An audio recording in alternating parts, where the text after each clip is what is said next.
বাজার একটু চক্ষু বন্ধ কইরা মোরাকাবা করো, দুনিয়া শান্তির জায়গা না, ইতিহাস পইরা দেখো। ফেরাউন মাওলার সঙ্গে চ্যালেঞ্জ করলো, খোদাই পর্যন্ত দাবি করলো, কিন্তু সেই ফেরাউনের যখন হায়াতের বেড়া শেষ, আমার মালিক ওকে নীল নদীর ভিতরে ফালাইয়া চুবাইয়া চুবাইয়া তারপর মারছে। ওরে খবিস, আমার মালিকের সমস্ত নেয়ামত ভোগ করছো, আমার মাওলার দেওয়া নেয়ামত চক্ষু দিয়া দেখছো, আমার মালিকের নেয়ামত জিহ্বা দিয়া কথা বলছো, আমার মালিকের দেওয়া নেয়ামত হাত পা দিয়া কাজ করছো, আমার মালিকের দেওয়া নেয়ামত ব্রেন দিয়ে পড়াশোনা করছো, এই ব্রেন দিয়া ব্যবসা বাণিজ্য কইরা সম্পদ গুছাইছো। আল্লাহর জিকির বেশি বেশি করার মাধ্যমে বারবার বারবার যদি তুমি একটা নাম বেশি মুখে জবানে উল্লেখ করো, দেখো ওই নামটার সঙ্গে তোমার একটা পরিচয় লাভ হয় এবং এই নামটার ভিতরে তোমার একটা মোহাব্বত জমে। জমে কি জমে না? আমার এখন মনে আছে হাফিজ হুজুর রহমাতুল্লাহি আলাইহি এই যখন প্রেসিডেন্ট নির্বাচনে দাঁড়াইছে, কোন নির্বাচন? এই মুরব্বীদের মনে আছে না? আচ্ছা, তখন তার মার্কা ছিল বট গাছ। মার্কা কি? কিন্তু বট গাছ যে কোনো নির্বাচনে মার্কা হয় এ আর জীবনে শুনি নাই। কারণ শুনছি বট গাছ হইলে হিন্দুরে বলে সেবা দেয়। এখন আমার শূন্য বুঝে আমার নিজের কথা বলি, মনটা এত খারাপ লাগছে, আল্লাহ এখন হিন্দু গুহেই সেবা দাও না বট গাছ, এই রে কেমনি বট গাছ বট গাছ স্লোগান দেব, আর মার্কা আসিল না, পাইল বট গাছ। কিন্তু যখন নাকি এই নির্বাচন শুরু হয়ে গেছে, এখন তো স্লোগান চলছে বট গাছ বট গাছ, বুঝলেন? এরকম কিছুদিন পর পরে এখন দেখি বট গাছটা এত মজা লাগে, খালি বট গাছই বলতে মনে চায়। যেই নামটা আগে ভালো লাগে নাই, এখন ওই নামটার ভিতরে মজার মজা। কথা ঠিক না? এই জন্য বাজানদেরকে বলবো, আল্লাহর নাম নিতে নিতে ওর ভিতরে একটা মজা। এক আল্লাহ বলছিলেন যে আমি যখন আল্লাহর নাম জবানে নেই, আমার জিহ্বাটা মিষ্টিতে ভরিয়া যায়। কিতে বলে? একই বুঝাবার জিনিস, এদি বুঝবার জিনিস, এ বুঝান যাবে না, এ হইলে বুঝবার জিনিস। এই জন্য আমার বাজানদেরকে বলবো, অন্তরে শান্তি চান? আসতে কয় চান না? তো অন্তরে যদি শান্তি চান, কির মধ্যে 2, 4, 5, 10টা 5তলা 10টা বিল্ডিং উঠান, খুব অন্তরে শান্তি। তাই বিভিন্ন কায়দায় ওই বিভিন্ন ব্র্যান্ডের গাড়ি, শান্তি না? এবার আরো আরো সে মেম্বারে মিনিস্টার এইখানে এর মধ্যে ইশা রেখে দেয় কিছুকে, ওই স্প্রে মানে নেই, স্প্রে কোন দেখো জায়গা দিয়ে ওরা ফাজলামি করে কেনা বইবি, হ্যাঁ একটা কেমিক্যাল ছাড়ে বারবার। তাই যেই কথা বলতে চাইছিলাম, এই কি জানি বলছিলাম না জানি, এই অন্তরের শান্তি।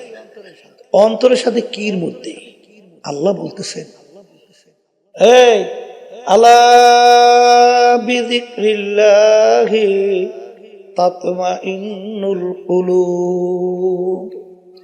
হে আমার বান্দা বান্দিরা, তোমাদের অন্তরের শান্তি আমি রাখছি আমার জিকিরের মধ্যে। কির মধ্যে? আইয়ুব নবী আলাইহিস সালাতু ওয়াস সালামের নাম শুনছেন? শুনছেন? এমন রোগ আল্লাহ দেশে, সমস্ত শরীরে গোশত পচে গেছে, গোশতের ভিতরে পোকা জন্মাইছে, হাড্ডির ভিতরে কটকট করে কামড়ায়, চোখেও পানি নেই, আফসোসও নেই, এই গন্ধের শরীর এলাকায় লোক থাকতে পারে না, নিয়ে লোকালয় বাহিরে ভালাই রাখছে। যেদিন জিহ্বার ভিতরে পোকা লাগিয়া গেল, সেদিন 2 চোখের পানি ফালাইয়া কান্দে, এ আমার দয়ার মালিক, তুমি আমার সমস্ত শরীর গোশত পচাইয়া ফেলছো, শরীরের ভিতরে পোকা জন্মাইল, হাড্ডির ভিতরে কটকট কইরা কামড়ায়, আমার দিলের ভিতরে কোনো ব্যথা আফসোস ছিল না, কারণ আমার জবানটা ভালো ছিল, জবান দিয়ে আমি তোমার নাম উল্লেখ করার কারণে, তোমার নাম জিকির করার কারণে আমার অন্তরটা প্রশান্তি হইয়া যাইত। কিন্তু আজকে আমার জিহ্বার ভিতরে পোকা লাইগা গেল। আমি যদি তোমার নাম আমার জিহ্বা দ্বারা না নিতে পারি, এই ব্যথা তো আমি সহ্য করতে পারবো না। আল্লাহ রাব্বুল আলামিন তার সমস্ত রোগ যেই চোখের পানি ছাইরিয়া মালিকের কাছে আফসোস করছে, সঙ্গে সঙ্গে সব রোগ ভালো। কথা ঠিক না বেঠিক? তাহলে আল্লাহর জিকিরের মাধ্যমে কি দূর হয়? না, শয়তান দূর হয়। কথা ঠিক?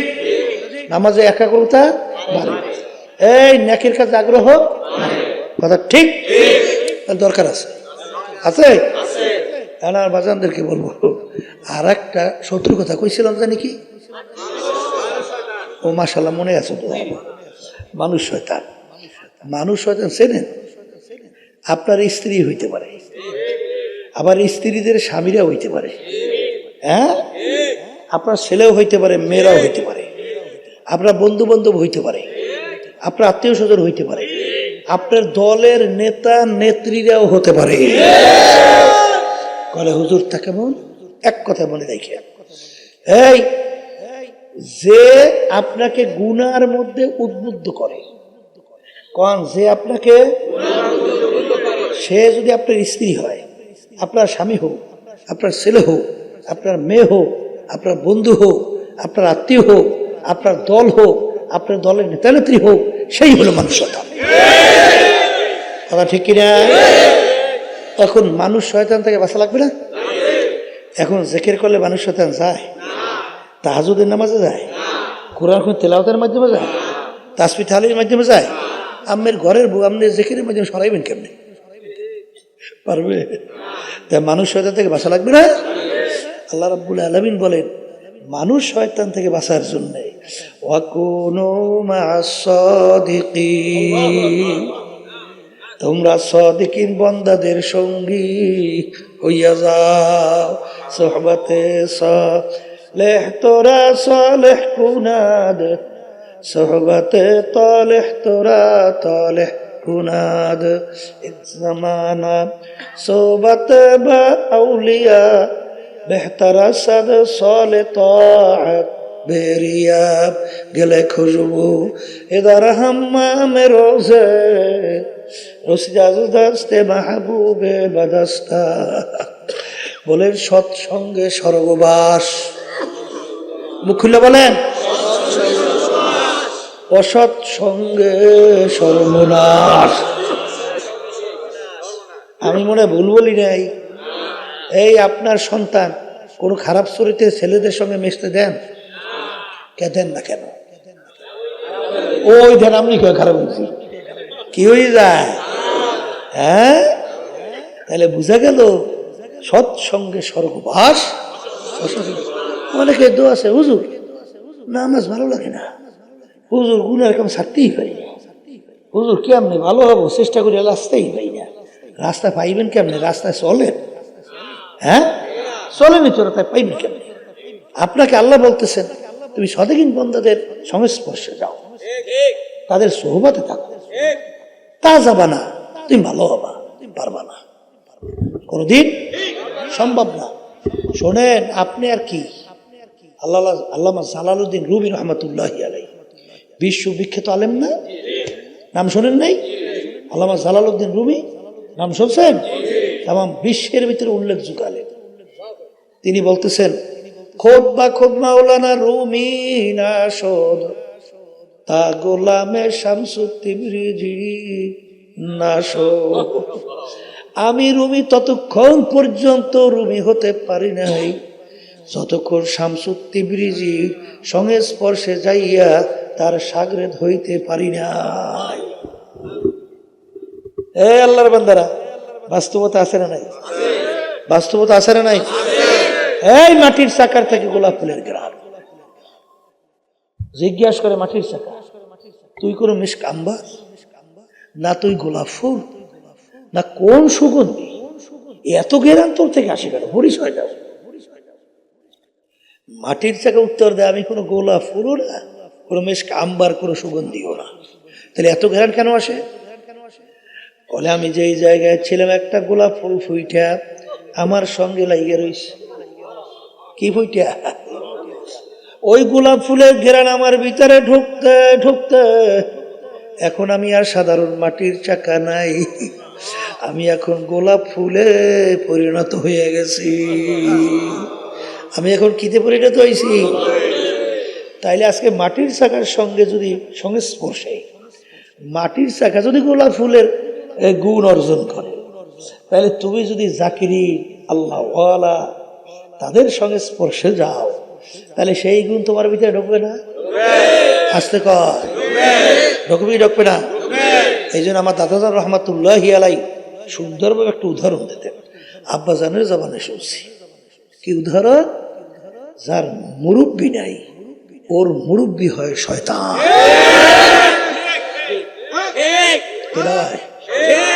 হ্যাঁ, বাস্তবতা আছে না নাই? এই ফাও কথা বুঝছেন না।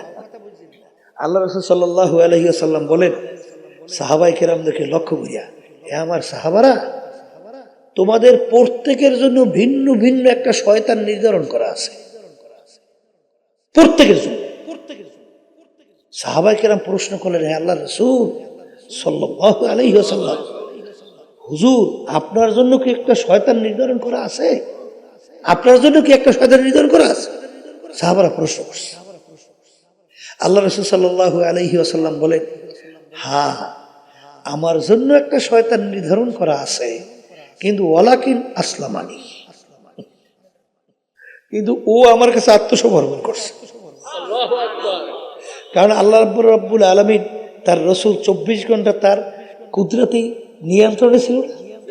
কথা কয় না? কথা ঠিক না? ঠিক। তাহলে শয়তান সবার জন্য নির্ধারিত।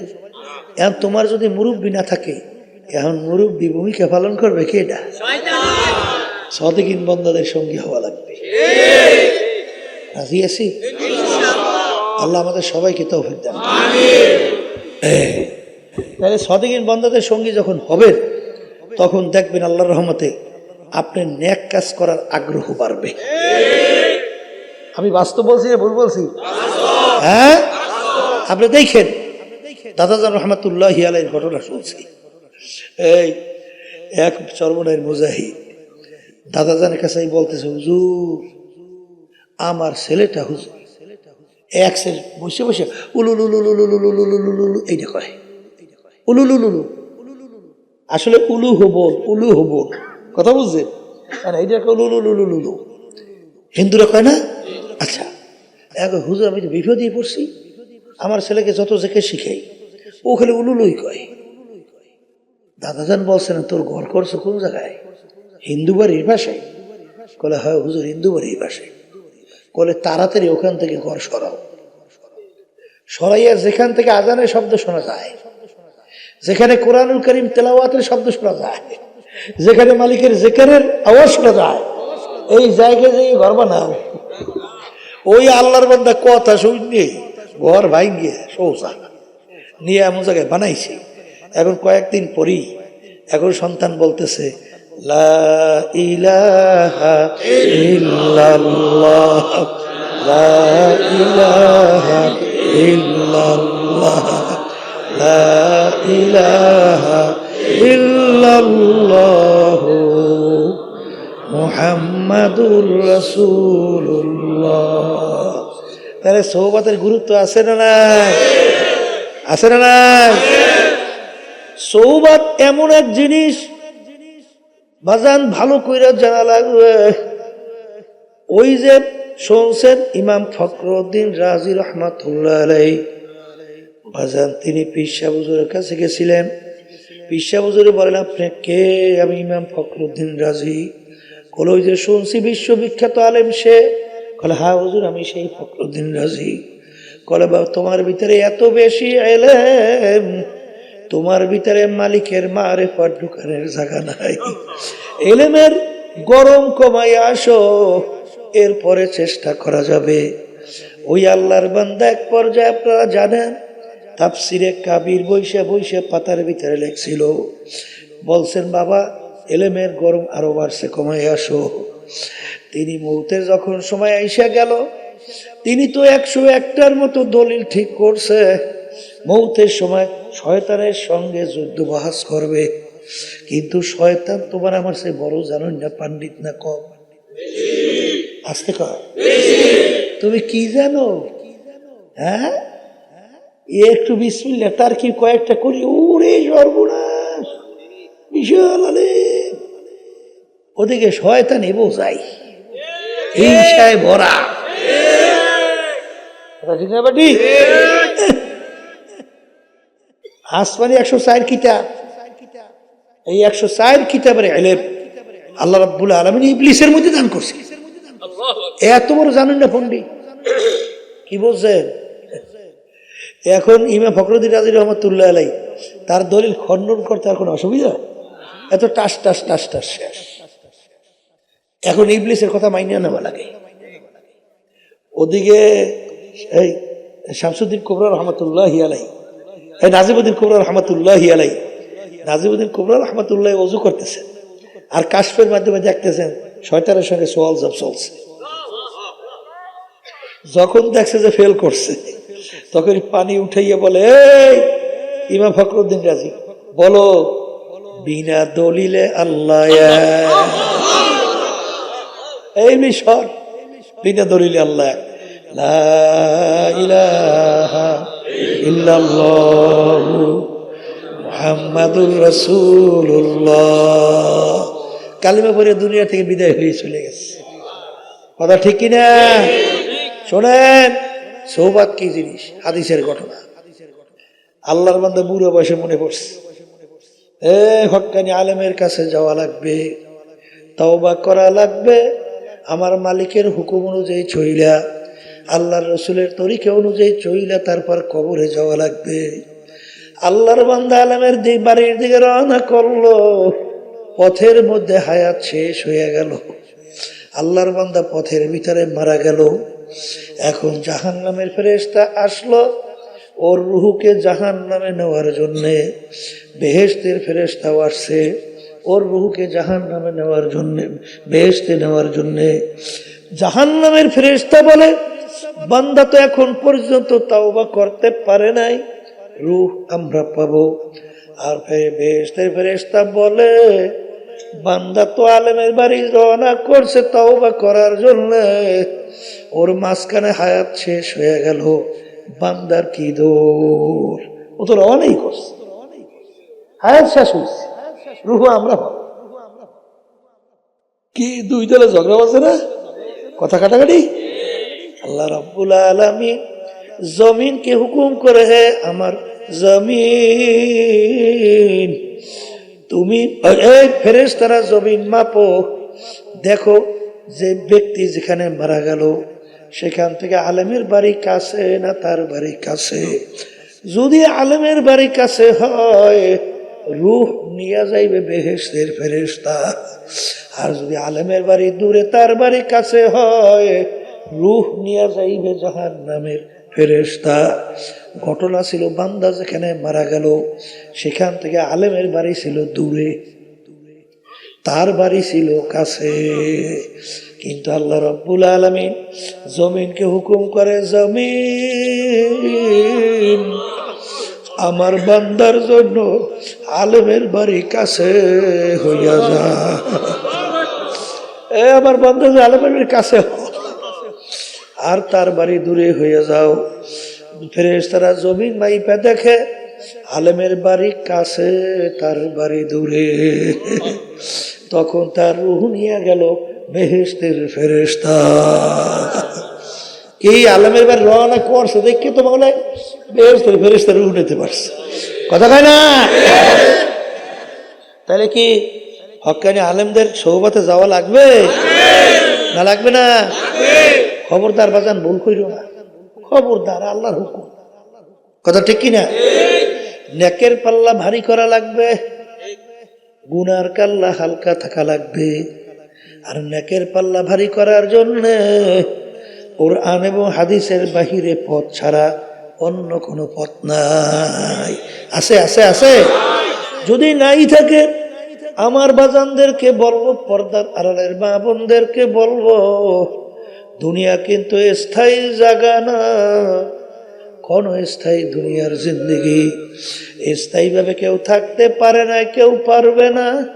হে বড় লোক আমার বাবারা, হে দুনিয়া আমার বাবারা, হে ক্ষমতা সম্পন্ন আমার বাবারা, হে চেয়ারম্যান, মেম্বার, এমপি, মিনিস্টার আমার বাবারা,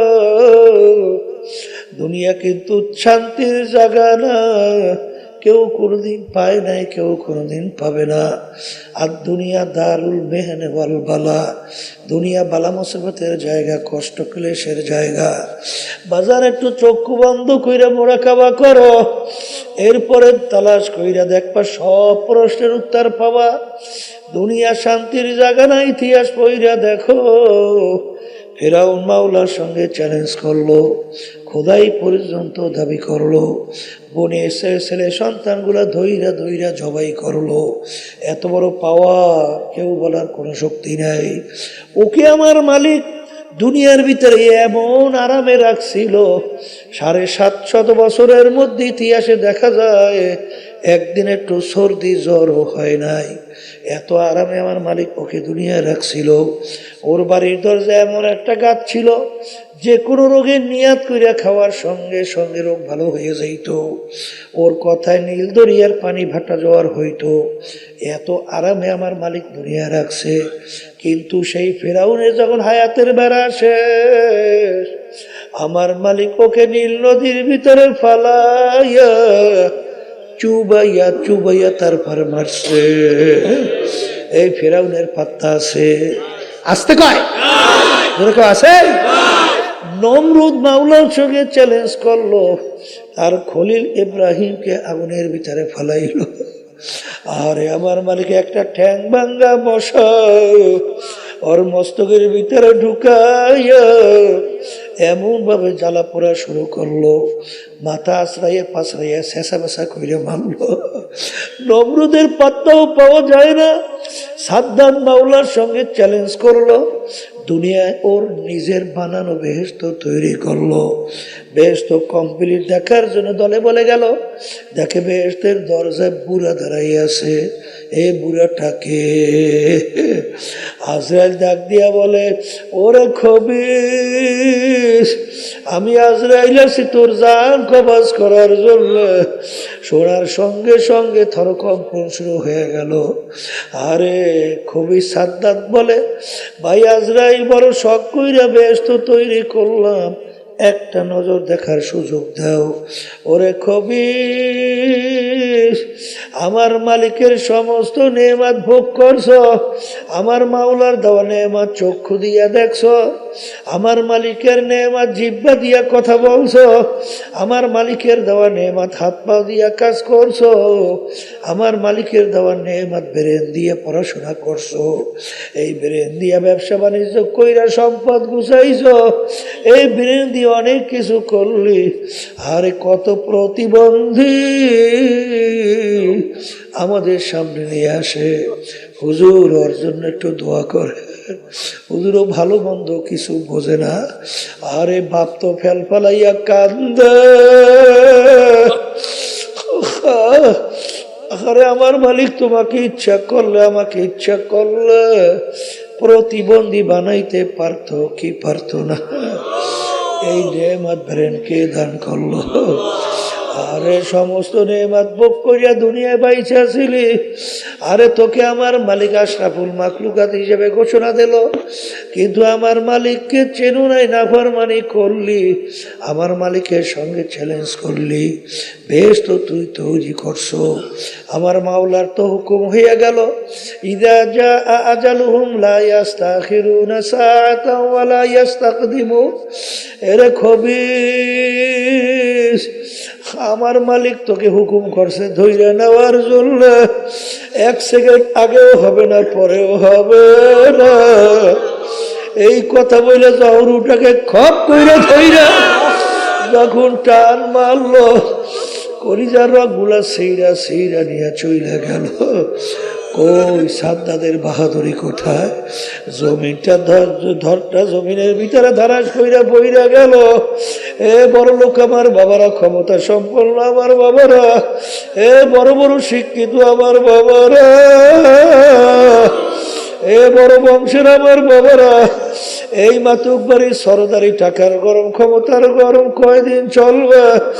যে কয়দিন দুনিয়ার ভিতরে চক্ষু খোলা থাকবে, যেদিন ঘোষণা হবে তোমার বাড়ির পাশের মসজিদের মাইকে, বাড়িওয়ালা নাই রে বাড়ি, নাই রে দুনিয়াতে। আল্লাহ, আরে এমন ঘরে যাইতে হবে যেই ঘরে নাই বাতি, এমন ঘরে থাকতে হবে যেই ঘরে নাই সাথী। এ নাফরমান, কবরে নাফরমান কোন অবস্থায় থাকবে? আল্লাহর হাবিব বলেন, সমুদ্রের মধ্যে যদি কেউ পইরা যায়, সমুদ্রের তুফানে একবার তার মাথার নিচের দিকে নিয়ে যায়, আবার বাঁচার জন্য মাথা উপরের দিকে উঠায়, আবার তুফানে তার মাথা নিচে নিয়ে যায়, আবার বাঁচার জন্য মাথা উপরে উঠায়, আর উপরে বড় আশা নিয়ে ঢালো ঢালো তাকায়, আমাকে উপর থেকে একটু কেউ ধরেনি, ডোবে ওঠে ডোবে ওঠে। ও যে বিপদের মধ্যে আছে, নাফরমান কবরের ভিতরে এইভাবে থাকবে। আর যখন কবরের পাশ থেকে সন্তান যাবে, ডাক দিয়া বলে, আমার প্রিয় ছেলে,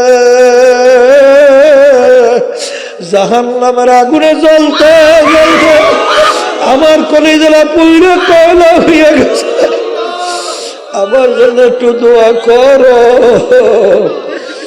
তুমি যত চিল্লাবা, যত কাঁদবা, শুনবেও না, তোমার জন্য দোয়াও করবে।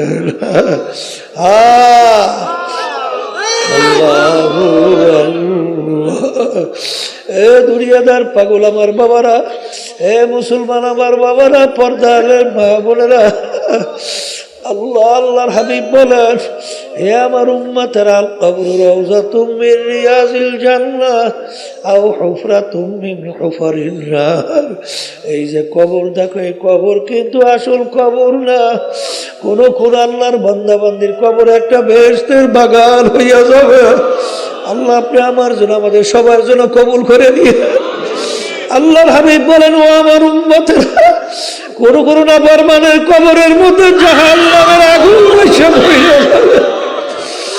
নাফরমানকে কিয়ামত পর্যন্ত আল্লাহ জাহান্নামের আগুনে জ্বালাবে। আল্লাহ আমাকে আমাদের সবাইকে মাফ কইরা দিয়ে। আল্লাহ রসুল বলেন, হে আমার উম্মতেরা, কোন কোন নাফরমানের কবরের মধ্যে